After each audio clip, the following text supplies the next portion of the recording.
Et bienvenue à tous, reprise de l'expert après 2 jours d'absence. Pourquoi on n'était pas sur YouTube pour l'expert ces 2 derniers jours? Eh bien parce que les dimanches, c'est l'apéro Dorado sur Twitch où on suit une rencontre évidemment la plus tôt possible, hein, pas à 2h du matin, mais la première rencontre la plus tôt du programme. On suit la rencontre tout en détente, on voit si on a des pronostics en direct, on analyse évidemment début d'émission les matchs du jour en NBA, et hier c'était un jour spécial, le Martin Luther King Day, avec des matchs toute la journée, où on a pris l'antenne à 19h heure française pour terminer le live Twitch à 2h du matin. Donc n'hésitez pas à aller vous abonner à la chaîne Twitch pour ne louper aucune des prochaines émissions. L'apéro Dorado tous les dimanches et le Dorado Show les jeudis à 20h heure de Paris. Et cette semaine on va aborder comment éviter les arnaques dans les paris sportifs. Donc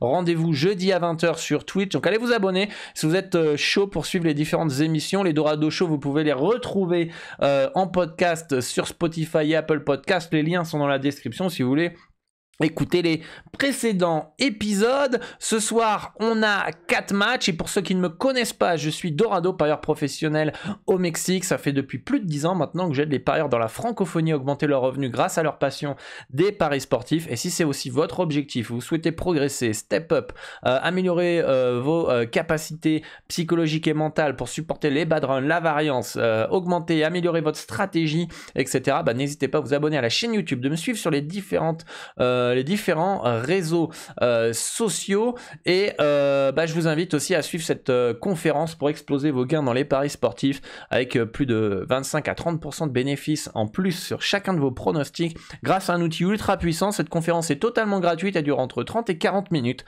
Pour vous inscrire, vous avez juste à aller dans la description de la vidéo et vous mettez votre prénom, votre email, surveillez bien vos spams parce que ça peut tomber dans les spams, et vous accéderez à cette conférence pour augmenter vos gains dans les paris sportifs, les amis.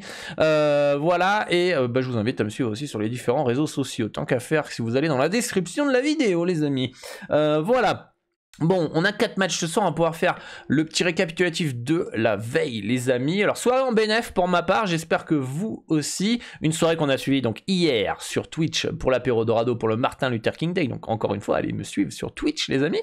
On a voilà, ici, c'est là Boston qui s'impose 130 à 118 face au Hornets. Je crois que j'avais conseillé un over dans ce match-là, même si on était arrivé à la mi-temps de cette rencontre, mais à la mi-temps, le cut était toujours prenable. Je crois que ça passe. Milwaukee, Indiana, ça fait under. J'avais conseillé under et ça passe pas. 132-119. Cleveland qui s'impose 113 à 103 face aux Pelicans. Les Knicks qui s'inclinent 121-123 après prolongation face aux Raptors. Et j'avais conseillé l'over qui passe.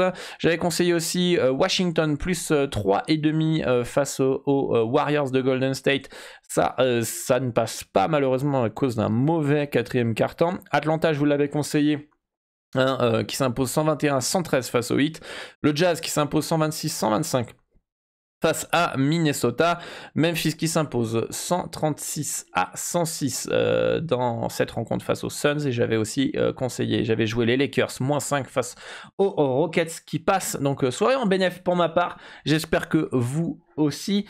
Dites-moi en commentaire ce que vous aviez, les amis. On va pouvoir partir sur la première rencontre de la soirée en NBA avec les Bucks qui reçoivent les Raptors. Alors attention à cette rencontre. Pourquoi? Parce qu'on a 2 équipes en 3e match en 4 jours back-to-back qui ont joué donc hier. On a eu Giannis Antetokounmpo du côté des Bucks qui n'étaient pas là hier. Alors est-ce qu'il est vraiment blessé? On voit ni ici. Ou est-ce qu'il a été préservé hier? Il a été mis au repos et donc du coup ce soir pourrait être présent du côté des Bucks, et par exemple un Jrue Holiday qui serait mis au repos ce soir. Donc on a beaucoup d'incertitudes dans cette rencontre, sachant qu'en plus Toronto a joué une prolongation hier. Déjà que Van Vliet était incertain hier, est-ce qu'il va pas être mis au frigo ce soir? Donc ça me paraît compliqué aujourd'hui de partir sur les Bucks ou les Raptors dans cette rencontre au vu du contexte, au vu des potentielles mises au repos de certains joueurs, des absences potentielles. En tout cas, on peut voir que mes projections à l'heure actuelle, au niveau des informations que j'ai, donc ne prenez pas pour, entre guillemets, argent comptant ce que je dis, puisque à l'heure actuelle où j'enregistre la vidéo, eh bien, j'ai ces informations-là. Les Bucks devraient s'imposer 115-111 avec une marge de 4 points, un écart de 4 points. Les bookmakers mettent un écart de 5 points. Donc on est plutôt dans les clous, plutôt ok avec les books. Pour moi, il n'y a pas de value ni au niveau du cut. Ça me semble très bien placé. Donc pour moi, ce match-là, on garde la bankroll bien au chaud, les amis, parce que ça me semble plutôt dangereux. Ou alors, on attend les informations autour de minuit et demi à peu près, voire un peu avant, et on s'adapte en fonction des informations et du mouvement de marché pour voir s'il y a quelque chose d'intéressant dans cette rencontre. Mais à l'heure actuelle, il n'y a absolument rien à faire pour moi dans ce match-là.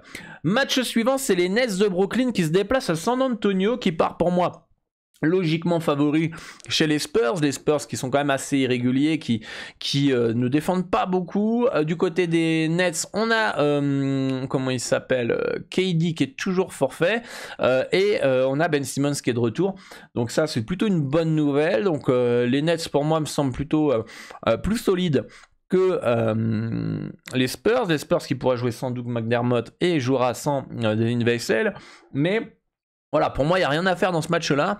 J'ai un écart de 6 points pour les Nets. Hein, dans mes projections, les bookmakers donnent un écart de 6 points. C'est exactement la même projection. C'est très bien placé. Pour moi, il n'y a aucune value. On peut voir que le cut est à 232 points. Moi, mes projections donnent du 234 points. Donc, voilà, peut-être que le over pourrait être légèrement value. Mais là, on parle de 2 points. C'est quasiment rien en termes de marge d'erreur sur cette rencontre. Donc pour moi, il n'y a rien à faire aussi dans ce match-là entre les Spurs et les Nets.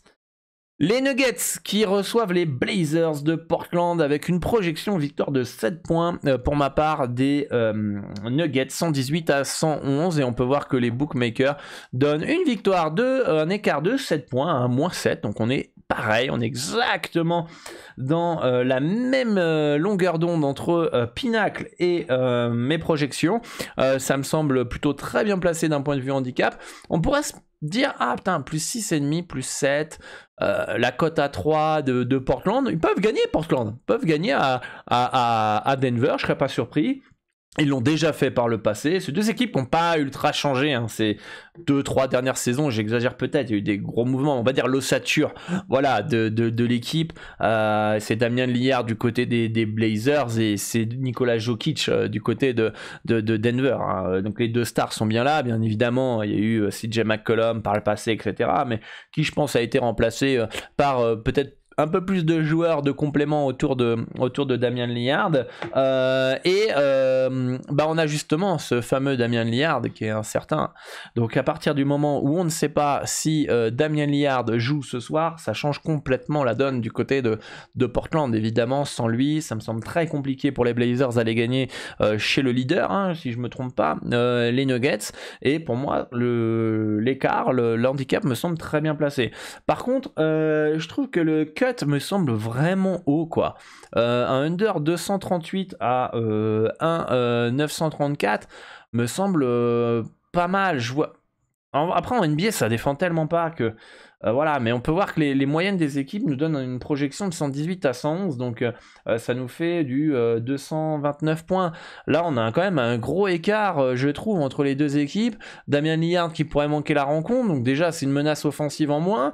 Je sais pas, je trouve le cut un peu haut quand même dans ce match-là, sachant que bon, c'est deux équipes qui aiment bien jouer au basket et qui aiment bien courir, c'est pas deux équipes qui vont être là à mettre du bois et défendre, mais que les deux équipes arrivent à du 120-120, il va falloir que les deux équipes soit défendent pas, soit finalement les deux équipes aient une adresse plutôt correcte. Donc bon, pour moi je partirais plus sur un under dans ce match-là entre Denver et Portland. Ça me semble le mieux pour ce soir. Les books qui sont en train de mettre hors ligne toutes les cotes, c'est pas grave. On va attendre qu'ils vont les remettre. En attendant, on va partir sur cette rencontre, la dernière de la soirée. C'est les Sixers qui se déplacent à Los Angeles Clippers. Ils étaient déjà sur place puisqu'ils venaient de jouer contre les Lakers il y a quelques jours avec une victoire de très très peu face aux Lakers, et ce soir c'est le déplacement face aux Clippers. Les Clippers qui qui franchement, moi, je sais pas trop quoi penser d'eux, sincèrement. Sur le papier, c'est très costaud, c'est peut-être la meilleure équipe de NBA sur le papier, mais on a Paul George, Kennard, John Wall pas là. Est-ce que ce soir, on va pas avoir un petit Kawhi qui va être mis au repos, comme, voilà, qui tombe du ciel un petit peu. Oh, voilà, quoi, c'est un peu le Club Med, hein, là-bas, hein, les Clippers, les mecs... ils jouent un peu quand ils ont envie. J'ai pas l'impression qu'il y a une bonne alchimie. J'ai pas l'impression que les mecs ils ont envie de mouiller le maillot. En tout cas, c'est assez bizarre. En tout cas, moi, comme je me répète hein, dans cette émission hein, par rapport aux Clippers, mais qu'est-ce qu'on peut s'attendre d'eux? Je vous pose la question, vous me répondez en commentaire. Mais c'est quoi le niveau de cette équipe? Est-ce qu'on la surestime pas depuis tant d'années et qu'en fait elle est pas folle? En fait. C'est une équipe qui a été constituée principalement de Paul George et Kawhi Leonard. On peut voir que les deux ils sont blessés quasiment tout le temps. Soit c'est l'autre, soit c'est un, soit c'est l'autre. Et puis au final, ça a recruté des joueurs que beaucoup d'équipes ne voulaient plus. Et qui sont potentiellement peut-être revanchards. Mais il y a aussi peut-être le fait que si les équipes ne les voulaient plus, il y avait peut-être une bonne raison. Les Nicolas Batum, les Reggie Jackson, les Marcus Morris, les John Wall. Tout ça, c'est un peu les bouche-trous qui arrivent aux Clippers, quoi. Et si les autres équipes n'en voulaient pas, il y avait peut-être une bonne raison, les amis. Donc, je sais pas. Forcément, ça reste encore de très bons joueurs qui peuvent apporter, etc. Mais est-ce qu'ils sont capables de mettre l'ego de côté pour être un peu plus en retrait, etc. Puis sachant que tes leaders, ils sont pas en forme, ils jouent pas. Enfin, c'est quand même bizarre. Moi, je joue aux Clippers. Est-ce que j'ai un respect pour Kawhi Leonard et Paul George en mode où je vois que les mecs ils se mettent au repos, tranquillou, machin. Voilà. Et moi, je suis Nicolas Batum, je joue tous les matchs, etc. Et eux, ils gagnent 2, 3, 4 fois plus que moi. Je me dis, bon, c'est quoi ce délire, quoi? Est-ce que ça t'a envie de mouiller le maillot pour ces leaders-là? Est-ce que t'as envie de mouiller ce maillot pour cette franchise qui finalement, on dirait, fait du favoritisme, quoi? En tout cas, je trouve pas que l'ambiance elle est saine. On va voir si pendant cette petite introduction, les codes sont revenus. Voilà, et moi j'ai une projection avec une victoire de 4 points des Clippers, 112 à 108. Donc on pourrait estimer que le moins 1 et demi, moins 1 à 909, pour moi me semble potentiellement intéressant. Évidemment, ce n'est pas fait. Les Clippers sont capables de gagner à domicile face à l'équipe des Sixers un peu irrégulière aussi. James Harden qui est incertain. Moi je pense que si James Harden il est là, le moins me semble vraiment très intéressant, hein. Même s'il n'est pas là en fait, hein. Joel Embiid, Maxey, etc. Tobias Harris, voilà, je pense que pas les Clippers, n'importe quoi, ils sont là, voilà, moins 0-1. Les Sixers me semble intéressant moi ce soir, hein. Outsider à Los Angeles, ça me semble. Voilà, est-ce qu'on pourrait les mettre plus outsider que ça? Je suis pas si sûr que ça, hein. Vous me filez un plus 3,5, moi ça me plaît vachement bien de prendre un Sixers, plus 2, plus 3. Donc pour moi on est plus proche d'avoir une value Sixers qu'une value sur les Clippers. Donc voilà, c'est mon avis en tout cas les amis. Vous me dites en commentaire ce que vous en pensez, mais ça me semble être l'handicap le plus intéressant de la soirée pour moi cette nuit. Voilà les amis, dites-moi en commentaire ce que vous en pensez. On se retrouve sur le Discord pour échanger avec l'ensemble de la communauté et moi-même, hein. Donc n'hésitez pas à rejoindre le Discord, le lien est dans la description. N'hésitez pas à me rejoindre sur Telegram aussi pour ne pas louper quand je dis qu'on va faire un petit Twitch ou des choses comme ça. Voilà, et vous serez au courant de toute mon actualité. Me suivez sur les différents réseaux sociaux les amis. Moi je vous dis bonne chance pour vos pronostics, à très très bientôt les amis. Et moi je vous dis bonne chance, soyez toujours prudents dans votre money management, misez toujours de l'argent que vous êtes prêt à perdre. Et je vous dis à très très bientôt pour une nouvelle émission, l'Expert. Ciao ciao.